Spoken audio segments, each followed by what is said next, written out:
Welcome to Master Your Money, Budgeting, Saving, and Debt-Free Living. I'm your host, Nate Tanner. On this show, we use the Triggator philosophy to help you build a spending plan that fits your life, build your savings and investment, and knock out debt with confidence.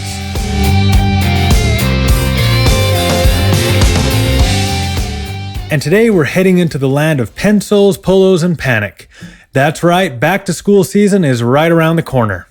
Now I know what you might be thinking. Nate, school just got out. Exactly. And that's why we're talking about it now. Because if there's one season that loves to sneak up and hijack your spending plan, it's this one. You'll start off thinking, we just need some supplies and shoes. And then suddenly you're staring down supply lists longer than last year's tax return, spiritware, PTA dues, and $15 for a required science lab notebook. You're also looking at new clothes because nothing fits, or because apparently cargo shorts are traumatizing, and random surprise fees that show up in your kid's backpack with a sticky note that says, due tomorrow. It all adds up fast and often without warning. But here's the good news. It doesn't have to derail your plan. In today's episode, we're going to separate predictable costs from surprise fees, break down smart timing for shopping and discounts, talk about how to build school costs into your Alligator Fund for next year, and with a bonus round, how to teach your kids to budget their own back-to-school wants without becoming the fun police. Because back to school is not just a spending season. It's an opportunity to practice intention, preparation, and teamwork. So if you've ever blown your August budget on notebooks, shoes, and guilt-fueled shopping sprees, this episode is for you.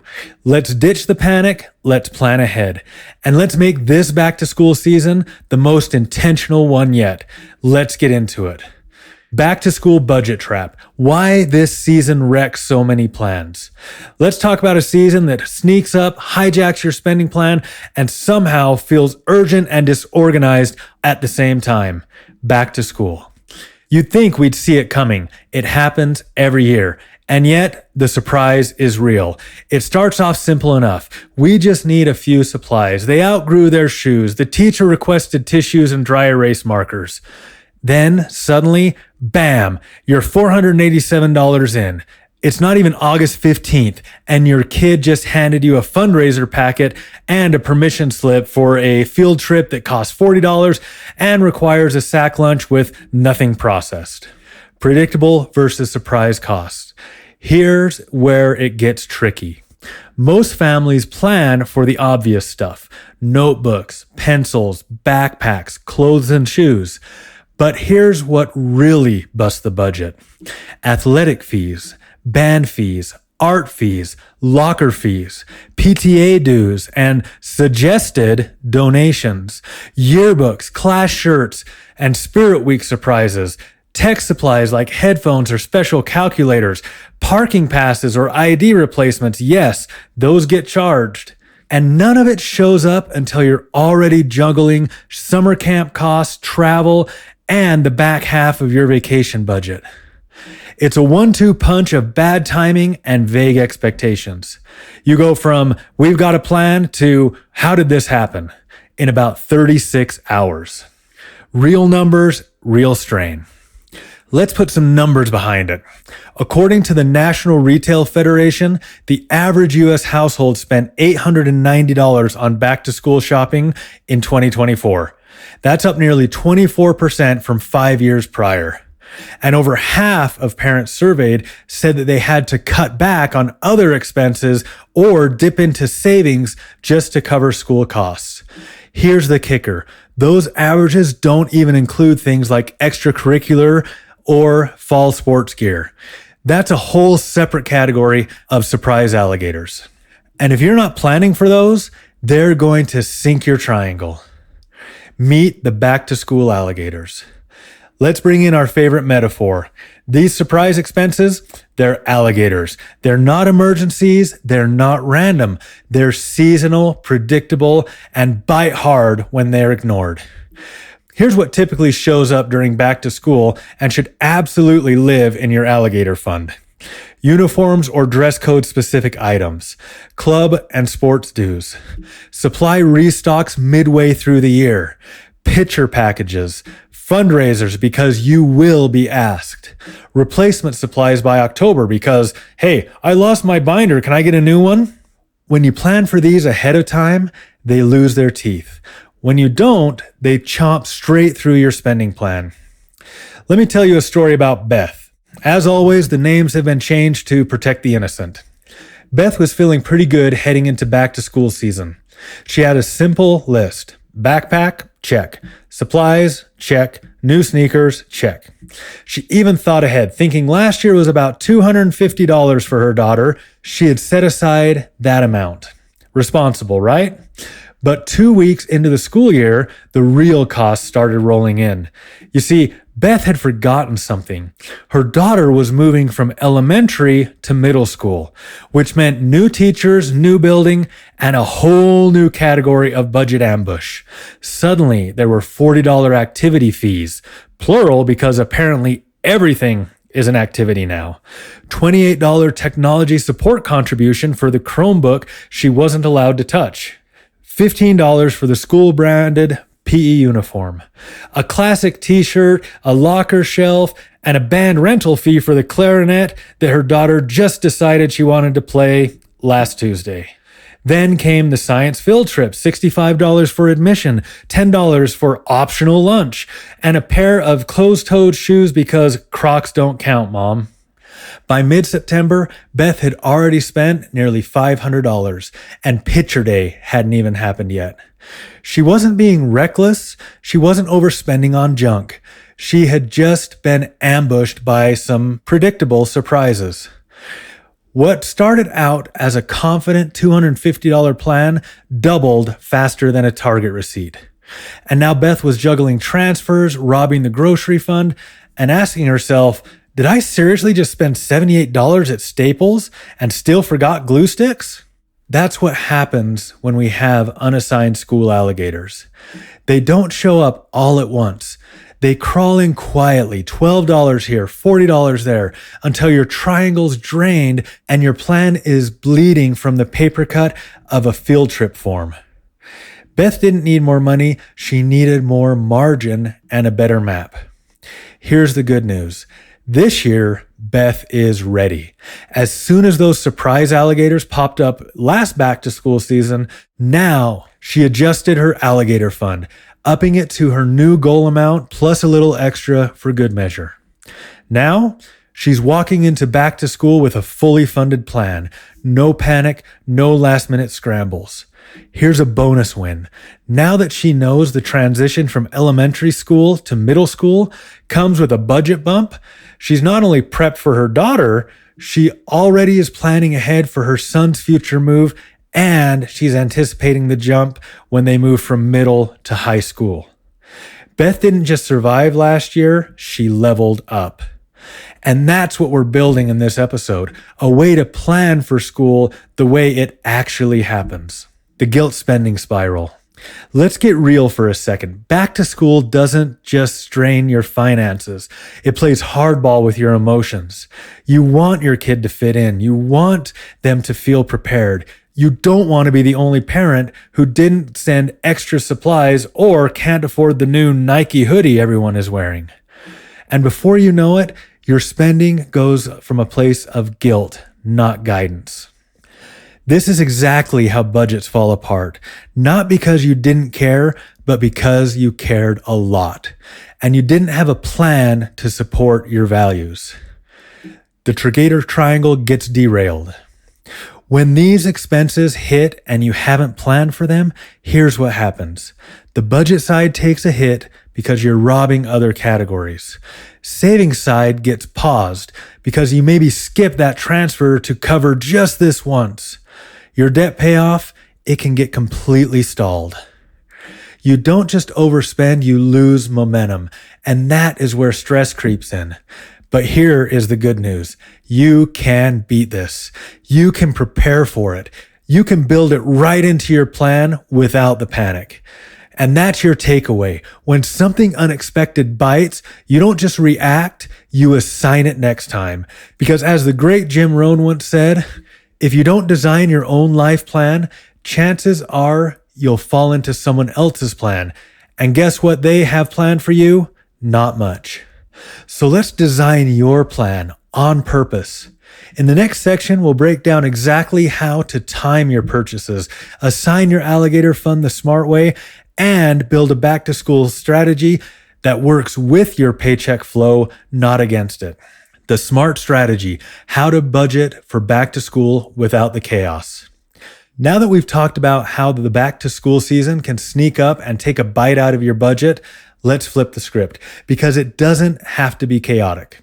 There's a smarter, smoother way to plan for it. And it starts with doing what swipe fatigue never lets you do. Think ahead.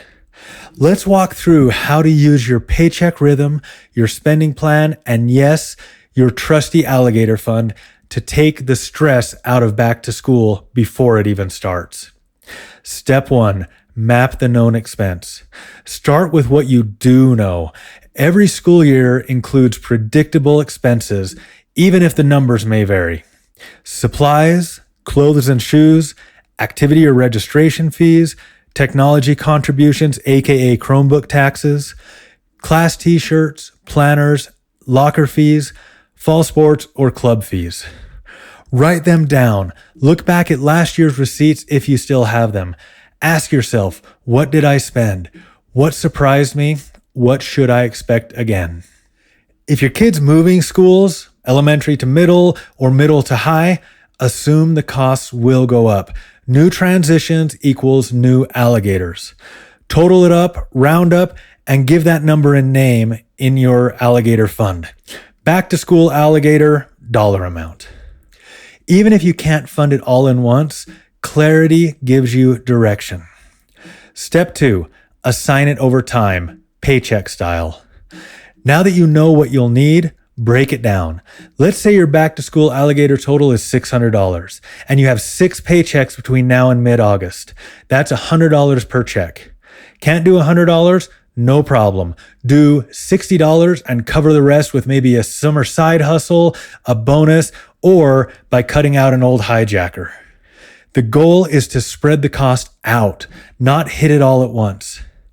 You're not just saving for school, you're assigning your plan ahead of time. That's the Triggator way. Budget, save, pay off debt on purpose. Step 3, time your purchases like a pro. Let's talk strategy because buying everything in July, not always the best move. Here's how to outsmart the seasonal chaos. Some things to buy early. Core school supplies when loss leaders hit. Walmart, Target, or office stores often drop notebooks, folders, and crayons to crazy low prices. So what is a loss leader? It is when a store drops the price of something so far that they actually take a loss on the sale with the hope that you'll buy other stuff that's not on sale. Loss leaders can start in June and run through July. Get those shoes and essentials if your kid has had a growth spurt. Also, any required uniforms or sports gear because these sell out fast, so get them early while you have selection. Some things to wait to buy. Trendy clothes, because let's be honest, your kid's style will change after the first week. Backpack upgrades and unnecessary accessories. Tech extras or calculator upgrades until the teachers specify the requirements. Now this tip is important. Don't fall for the fear buy. That big dramatic back to school aisle tells you everything must be bought now. But your spending plan will say otherwise. Let urgency serve your plan, not the stores. Step 4, fund the future while you shop. Here's a pro move. As you're spending for this back to school season, start prepping for next. Use what you're spending now to reverse engineer your Alligator Fund goal for next year. Example, if you spend $480 this year, that's about $20 per paycheck across 24 pay periods. Start that now and your Alligator Fund will be ready, fully funded and panic-free before next summer even starts. That is how you turn chaos into calm. And bonus, next year when the fees roll in and the fundraiser flyers start flying, you'll smile and say, already covered. That's power. That's peace, that's Triggator in motion. Coming up in the next section, we'll dive into how to manage last-minute surprises in the moment without derailing your plan, your peace, or your triangle. Spoiler, it doesn't involve panic buying in the school parking lot. Handling last-minute surprises without blowing your plan.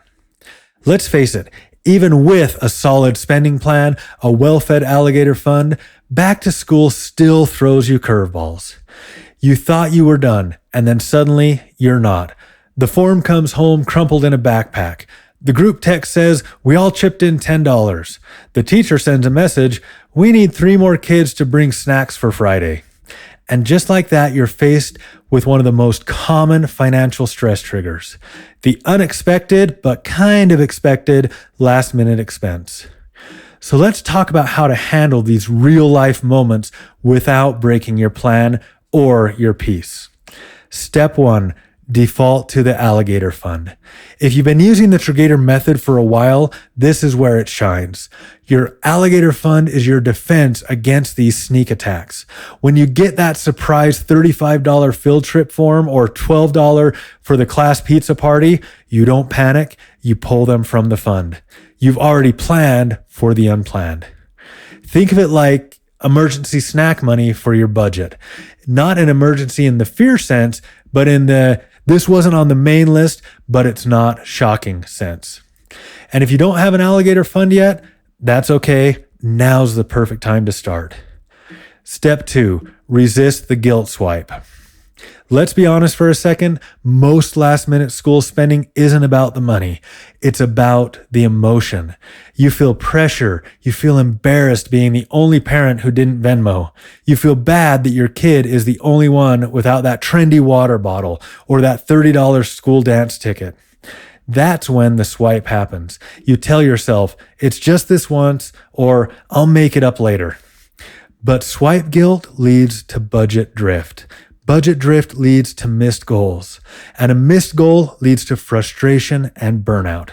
So take some time and pause and ask, is this aligned with my spending plan and my values? If the answer is yes, go ahead, but make sure that you reassign with purpose. But if it's driven by guilt, fear, or comparison, take a breath. You're not a bad parent for sticking to a plan. You're a wise one. Step 3, use a mini buffer for micro crisis. We've talked a little bit about this before because these things do come up. And if your alligator fund is running low or not quite built yet, here's the fix. Create a mini buffer in your spending plan. Just 50 or 100 or something that is reserved for those oops moments. It's not your emergency fund and it's not your grocery money. It's your small surprise fee cushion. Think of it as your financial spare tire. Ugly, underappreciated, but life-saving when the real wheel blows out. Every time you don't use it, great. Every time you do use it, great. You had a plan. Step 4, don't wait for the swipe, reassign proactively. Here's your power move. The moment you get wind of an upcoming cost, assign it immediately. Got the email about picture day? Assign. Field trip form came home? Assign. Your kid mentions their best friend is having a birthday party next weekend? Assign. Even if the cost is just estimated, start the reallocation now. A $40 fee caught early is way easier to manage than a $40 surprise hit midweek. The sooner you act, the smaller the ripple. Step 5, track and learn. Every back-to-school season is a data goldmine. Instead of just surviving it, document it. What fees came up? What were the surprise costs? What did you forget to plan for? Maybe keep a simple note on your phone or on a piece of paper taped inside your spending plan binder. That note becomes next year's alligator starter list. And this is important. Make notes while it's fresh. Don't rely on, I'll remember that, because spoiler alert, you won't. Tracking now means peace later. A quick example we'll call the backpack incident. This one is from a good friend of mine named Mike. Once again, the names have been changed to protect the innocent. Mike budgeted well. He had supplies, schools, and everything his son needed. But then, week 2 of school, his son came home with a broken backpack. It had snagged on a locker hook, the zipper was toast, and the whole thing looked like it had survived a Jurassic Park sequel. Mike was tempted to just swipe a new $55 bag on the spot, but instead, he paused. He checked his Alligator Fund and he noticed that there were some alligators that were further down the road than this back-to-school one. And so what he did is he took $25 from one of those ones that was down the road and then upped that one just a little bit and used some store coupons and found a replacement that was only $30. Crisis handled, triangle intact, dad 1, backpack 0. Triggator triangle alignment. This is all about protecting your momentum. You don't want to wreck your budget side because you forgot to plan for a pizza party. You don't want to raid your savings side just to cover a planner fee. And you definitely don't want to pause your debt payoff plan for a water bottle. This is where strategy meets sanity. Plan smart, assign early, and respond with purpose, not panic. In the next section, we'll shift gears a bit and talk about a huge opportunity that comes wrapped inside all of these school expenses. Teaching your kids to budget back to school wants. Okay, let me let you in on a little inside baseball. If you've been a listener for a while, you know that I usually roll with 3 acts. But today, we've got a bonus 4th act. Why? Because back to school is one of the best real-life opportunities to teach your kids about money, especially the first 2 pieces of the Triggator triangle, budget and save. And hopefully your kids don't need to worry about pay off debt just yet. Now, let's get honest. Your kids are going to want things, trendy things, pricey things, things they swear are absolutely essential to survive the 7th grade. And if you're like most parents, you'll want to give them those things. You want them to feel confident, fit in, and be happy. But let's take a step back and talk about the difference between a good parent and a great parent. I believe a great parent teaches. They prepare. They look for life moments to shape character, not just comfort. I tell my kids all the time, my job as your dad is to help you become the best version of you. Not the richest, not the coolest, the best you. And back to school season, it's a treasure trove of teachable moments. Let me give you just a kind of side example. I call this the bike story. When my daughter was 5, we thought it'd be fun for her to get her first bike. We talked to her about it and asked if it was something that she really wanted. Unsurprisingly, the answer was an enthusiastic yes. But instead of just handing her the bike, we saw an opportunity to teach her something bigger, how to earn and save for something she wants. We made a deal. She would do some extra chores to earn part of the cost, and we'd match what she saved. Over the next couple of weeks, she was a machine. Pulling weeds, wiping baseboards, folding towels like a hotel maid on a mission. After each task, we'd give her a few dollars to put in a clear jar labeled Save, sitting proudly on her dresser. Finally, the day came. She had saved half the cost of the bike. We were so proud. We told her that we would chip in the rest. But instead of going straight to the store, we made it extra fun. We took her to Grandma's house, which we had temporarily converted into a pretend store. There were some other items she could buy with her money, but if she wanted the bike, she had to skip those and stay focused. And she did. She picked the bike. That thing was treated like a prized possession. She never left it out in the rain. She never scratched it. It wasn't just a toy. It was something she had earned, something she had worked for. Almost 10 years later, she still remembers that bike. She still talks about the chores. She still remembers that feeling of handing over her money and choosing what she wanted most. Let them buy in to back to school season. So what does this have to do with school supplies? Everything. Because when your kids want something that goes beyond needs, that's your invitation to let them buy in. Want the premium hoodie instead of the basic one? Let's talk chores. Want the cool water bottle with the Bluetooth speaker? Let's figure out how to save for it. Want the extra flair for their backpack? Great. How can they earn part of it? This isn't about punishment, it's about partnership.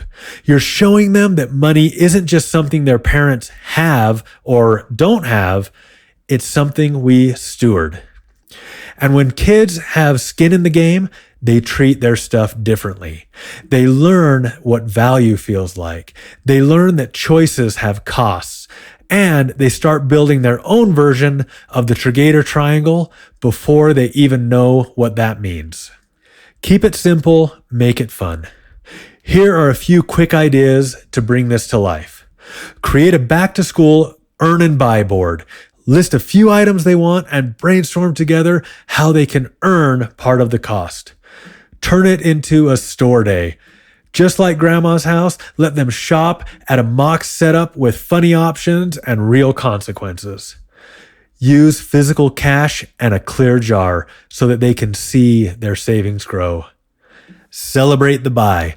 Make it a big deal when they finally purchase the item. Take a picture. Let them tell someone. Create a memory. Because money isn't just about math. It's about mindset. And these early lessons, they stick.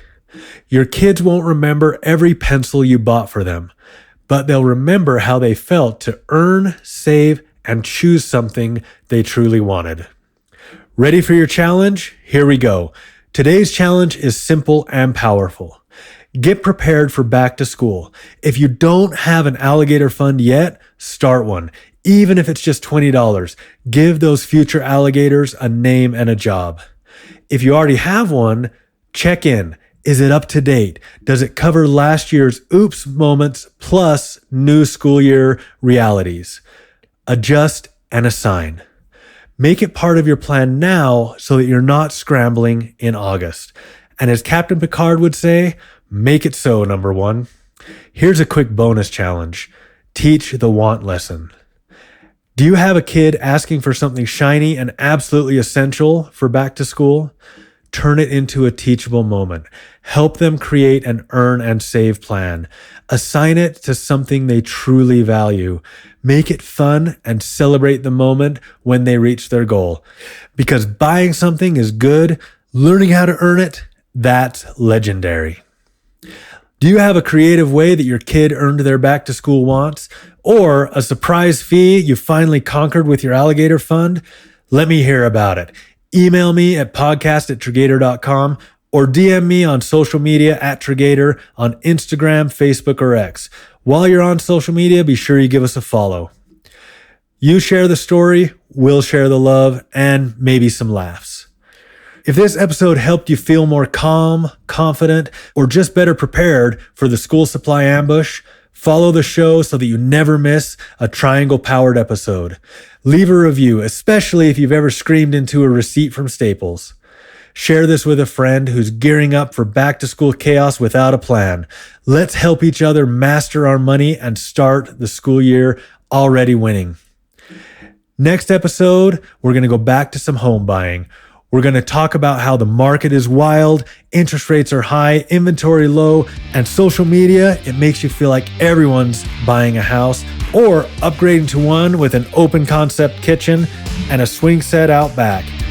But are you actually ready to buy a home? We'll unpack the true financial signs of readiness, why rushing into a mortgage can hijack your triangle, what to do while you wait, save, and prep, and how to use the Triggator method to plan for a home without panic buying your way into house poor status. It's going to be honest, helpful, and hope-filled. Don't miss it. And remember, good parents provide, great parents prepare. Thanks for listening to Master Your Money, Budgeting, Saving, and Debt-Free Living. I'm your host, Nate Tanner. We'll see you next time.